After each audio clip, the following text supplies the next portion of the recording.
തുറക്കാറായതോടെ കാട്ടാനപ്പേടിയിലാണ് പാലക്കാട് കൊട്ടേക്കാട് വനാതിർത്തി ഗ്രാമങ്ങളിലെ ജനങ്ങൾ.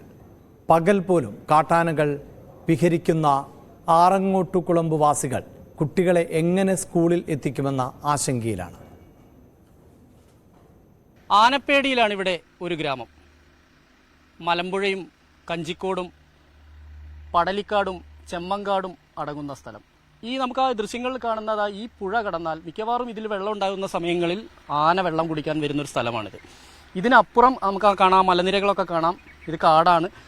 അവിടെയാണ് ഒരു 60ഓളം കുടുംബങ്ങൾ താമസിക്കുന്ന ഒരു പ്രദേശമുള്ളത്. അതാണ് ആറങ്ങോട്ടുകുളമ്പ് എന്ന് പറയുന്ന സ്ഥലം. ഈ ആറങ്ങോട്ടുകുളമ്പിലെ കുട്ടികൾ 1.5 കിലോമീറ്റർ ദൂരം സഞ്ചരിച്ചാണ് സ്കൂളിലെത്തുന്നത്. നമുക്കിനി സ്കൂളുകൾ തുറക്കാൻ പോവുകയാണ്. പ്രത്യേകിച്ച് കുട്ടികളുടെ ഒരു സുരക്ഷ ചർച്ച ചെയ്യപ്പെടേണ്ട വിഷയമാണ്. കാരണം രാത്രിയും പകലുമില്ലാതെ കാട്ടാനകൾ വിഹരിക്കുന്ന ഒരു പ്രദേശമാണിത്. പകല് കുറവായിരിക്കാം, എങ്കിൽ പോലും കുട്ടികളും അതുപോലെ തന്നെ രക്ഷിതാക്കളും വലിയ ആശങ്കയിലാണ്. എന്തായാലും നമുക്ക് ആറങ്ങോട്ടുകുളമ്പിലെ വീടുകളുണ്ട്, അവിടുത്തെ ആളുകളെ നമുക്കൊന്ന് കാണാം, അവിടേക്കൊന്ന് പോവാം.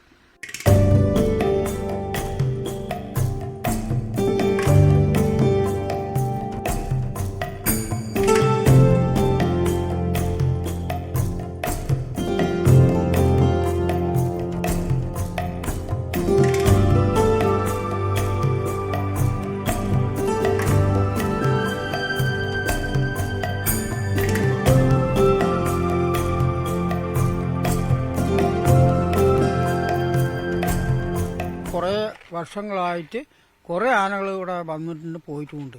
പിന്നെ നമ്മൾക്കത് ഇവിടെ കൃഷിക്കാരൻ്റെ ഏറ്റവും മെയിൻ കൃഷിക്കാർ. നമ്മൾ പിന്നെ വീടായതുകൊണ്ട് നമ്മൾ വൈകുന്നേരം ആയാലും നമ്മൾ എടുത്തും. ഇവിടുന്ന് 1.5 കിലോമീറ്ററാണ് സ്കൂളിലേക്ക് പോകേണ്ടത്. ഈ കുട്ടികളെ സാധാരണ നിലയിൽ രാവിലെയൊക്കെ 1.5 കിലോ പൂവും വേണം. പിന്നെ നമ്മൾ പടലിക്കാടാണ് മാത്രം. പിന്നെ കാളിപ്പറിക്കും. പകൽ പോലും ആനകൾ ഉണ്ടാവില്ലേ? ആന പകലും വന്നിട്ടുണ്ടായിരുന്നു. ഇതെവിടെ തന്നെ ഉണ്ടായിരുന്നു. അവിടെ നമ്മുടെ ഈ വഴിയിൽ തന്നെ ആന നിന്നിട്ടുണ്ടായിരുന്നു. ഇതൊന്നും ചിന്തിക്കുന്നേ ഇല്ല. കുട്ടികളെ നിങ്ങൾ കൊണ്ടാക്കാനാണോ പോവുക? വലിയ ആളുകൾ മുതിർന്നവരെ കൂടെയാണ് കുഞ്ഞിനെ കൊണ്ടുപോയിക്കും. ഇപ്പൊ ഞാൻ തന്നെ എന്റെ മകനും മകളൊക്കെ എന്റെ അനിയനും മനിയൊക്കെ കൊണ്ടുവന്ന ഏതാ 5-നാണ്. അവന്റെ മക്കളൊക്കെ അവിടെ തന്നെ പഠിക്കുന്നത്. ഇവിടെ ഞങ്ങൾ പോയിട്ട് വരിക തന്നെ. അല്ലാണ്ട് ഞങ്ങൾക്ക് വേറൊരു വഴിയില്ല. നീ അങ്ങോട്ട് നീ 2-3 വീട് കഴിഞ്ഞ എന്റെ വീടാണ്. എന്റെ വീടിന് മുന്നിൽ ആന വന്ന് നിൽക്കുന്നത്. ഒറ്റയ്ക്ക് ഇങ്ങനെ പോവാൻ പേടിയുണ്ടോ ആനയൊക്കെ ഉള്ളത് കൊണ്ട്? എന്നാൽ പേടിയാണോ അങ്ങനെ പോവാൻ? ആനയെ കാണാറുണ്ടോ? കണ്ടിട്ടുണ്ടോ? കണ്ടിട്ടില്ല. ഇനിയിപ്പോ സ്കൂള് തുറക്കല്ലേ, ഓട്ടോറിക്ഷയിലാണോ എല്ലാരും കൂടെ പോവാ? സ്കൂള് തുറക്കല്ലേ, എങ്ങനെയാ പോവാറ്? ഓട്ടോയിലാ പോവാ. ഞങ്ങളുടെ അവിടെ ആന എപ്പോഴെങ്കിലും ഇറങ്ങുള്ളൂ. ഇവിടെ ഒന്നും ഇറങ്ങുന്ന പോലെ ഇറങ്ങുന്നു. ഞങ്ങൾ മുണ്ടൂര് സ്കൂളിൽ വണ്ടിയിൽ പോകണം. അവിടെ മുണ്ടൂരാണല്ലേ. ഈ കുട്ടികളൊക്കെ സ്കൂള് തുറക്കാനായി ഭയങ്കര പേടിയല്ലേ ഈ ആനശല്യത്തിന്റെ ഇടയിൽ? ആനന്റെ ശല്യം കൊണ്ട് നല്ല പേടിയല്ല. കുട്ടികളല്ല, ഞങ്ങളുടെ മക്കൾ പുറത്തു പോയിട്ട് അകത്ത് വരുന്നവരെ പേടിയാണ്. ബുദ്ധിമുട്ട് തന്നെയാണ്. ഇവിടെ ബസ്സിന് പാലക്കാട് പോകണം. പൊതുവെ ഇവിടെ ആനശല്യം കൂടുതലല്ലേ? സ്കൂളൊക്കെ തുറക്കാൻ പോവാണ്, കുട്ടികൾ തുറക്കാൻ പോവാണ്. എന്തായാലും പറയാൻ പറ്റില്ലല്ലോ. എന്നാലും കുട്ടികളൊക്കെ എങ്ങനെയാണ് സാധാരണ പോകുന്നത്? ഇവിടെ നടന്നു പോകുന്ന കുട്ടികൾക്കൊക്കെ ബുദ്ധിമുട്ടാണ്. ഇപ്പൊ എന്താ ചെയ്യാൻ പറ്റും? ഇങ്ങോട്ടൊക്കെ ഇറങ്ങാറുണ്ടോ? നമ്മുടെ അവിടെയൊക്കെ വരും. പുറത്ത് വരും, ഈ ഭാഗത്ത് വരും. പകലോ? പകലൊന്നും അധികം കണ്ടിട്ടില്ല. എങ്കിലും ഒരു 5 മണിയാകുമ്പോഴൊക്കെ എത്തും. അപ്പോഴത്തേക്ക് ആളുകളൊക്കെ നേരത്തെ നേരത്തെ തന്നെ അങ്ങനെയൊന്നും വരാൻ പറ്റില്ലല്ലോ. പിന്നെ ചിലവർ 9 മണിയാകും, 10 മണിയാകും. അത് വരും തന്നെ. മാത്രമേ ഉള്ളൂ. ഭയങ്കര ബുദ്ധിമുട്ടാണ്. ഈ സ്കൂട്ടറിലെ പേടിയാകുക. എന്റെ പേരക്കുട്ടിയൊക്കെ ചെറിയ ഞാൻ കൊണ്ടാക്കി ചെക്കൻ കൊണ്ടാക്കും. സ്കൂളിൽ കൊണ്ടാക്കിയത് വൈകുന്നേരം വിളിക്കാൻ പോകാൻ പറ്റില്ലല്ലോ. അപ്പം വീട്ടിൽ പറയാൻ പറ്റില്ല. ഈ വൈകുന്നേരം ചിലപ്പോൾ ടൂറിസ്റ്റൊക്കെ പോയിട്ട് ഇട്ടാ പോയി പൊട്ടി വരിക തന്നെ. എന്ത് ചെയ്യുന്നത്? ഞാൻ വടിയും കുത്തി പുഴ വരെ പോവും.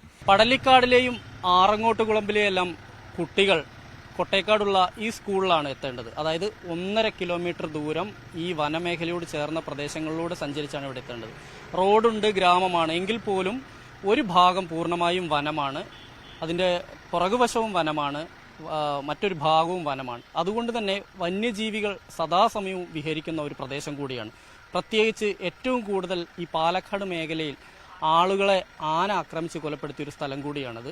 ഈ പ്രദേശത്തുള്ള കുട്ടികൾ നമുക്കറിയാം, കഴിഞ്ഞ ആഴ്ചകൾക്ക് മുമ്പ് മാതൃഭൂമിയിലെ ക്യാമറാമാനെ കാട്ടാന ആക്രമിച്ച് കൊലപ്പെടുത്തിയതും ഈ ഒരു പ്രദേശത്ത് വെച്ചാണ്. ഇത്രത്തോളം ആനഭീഷണി നിലനിൽക്കുന്ന ഒരു പ്രദേശത്തെ കുട്ടികളാണ് ഇവിടെ എത്തുന്നത്.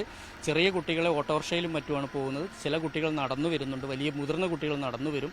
ഇങ്ങനെയൊക്കെ അവർക്ക് വിദ്യാഭ്യാസം എന്നുള്ളത് വലിയൊരു ദൗത്യമായി മാറുകയാണ് യഥാർത്ഥത്തിൽ. ഈ ആനശല്യത്തിന് വേണ്ടത് സ്ഥിരമായ ഒരു പരിഹാരമാണ്. കാരണം ഇത് താൽക്കാലിക സംവിധാനം എന്നുള്ള രീതിയിൽ ഒരു പക്ഷേ ആനയെ പടക്കം പൊട്ടിച്ചും മറ്റുമൊക്കെ ഓടിക്കുക എന്നുള്ളതിൻ്റെ അപ്പുറത്തേക്ക് വനം വകുപ്പിനും ഒന്നും ചെയ്യാൻ കഴിയുന്നില്ല. പ്രായോഗികമായി ദീർഘവീക്ഷണത്തോടുകൂടി ദീർഘകാല അടിസ്ഥാനത്തിൽ ഇവിടെ വന്യമൃഗശല്യം തടയുന്നതിനുള്ളൊരു നടപടിയാണ് സർക്കാരിൻ്റെ ഭാഗത്തു നിന്നുണ്ടാകേണ്ടത്. ക്യാമറാമാൻ പ്രജിത്ത് കോങ്ങാടിനൊപ്പം എസ് വിനേഷ് കുമാർ, ന്യൂസ് 18 പാലക്കാട്. പാലക്കാട് നിന്നുള്ള